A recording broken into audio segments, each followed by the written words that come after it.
நவகிரகங்களில் ராகு பகவானுக்குரிய தலமான திருநாகேஸ்வரம் நாகநாத சுவாமி திருக்கோவிலில் நிகழ்வானது நடைபெற்றுக் கொண்டிருக்கிறது. அது குறித்த காட்சிகளை நாம் தற்பொழுது திரையில் பார்த்துக் கொண்டிருக்கிறோம். மாலை 4:20 மணிக்கு ராகு பகவான் மீனராசியிலிருந்து கும்பராசிக்கு பெயர்ச்சி அடைந்திருக்கிறார். அது தொடர்பான அந்த நிகழ்வானது தற்பொழுது திருத்தலத்தில் நடைபெற்றுக் கொண்டிருக்கிறது. விரிவான விவரங்களுக்காக இணைகிறார் எம்முடைய செய்தியாளர் கார்த்திகேயன். விரிவான விவரங்களை வழங்கலாம். வணக்கம் கௌதமி.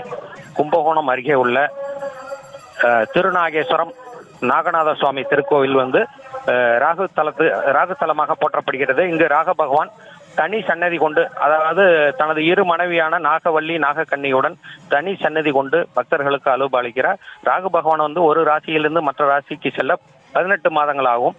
இன்றைய தினம் மீன ராசியிலிருந்து கும்பராசிக்கு 4:20க்கு பெயர்ச்சி அடைந்தார். இதனை முன்னிட்டு கடந்த 2 தினங்களாக சிறப்பு ஓமங்கள் அபிஷேகங்கள் நடைபெற்று வருகிறது.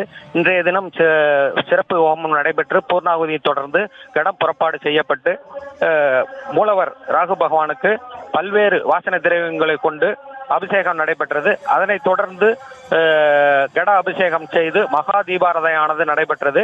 இதில் ஏராளமான பக்தர்கள் கலந்து கொண்டு சுவாமி தரிசனம் செய்தனர். விவரங்களுக்கு நன்றி கார்த்திகேயன்.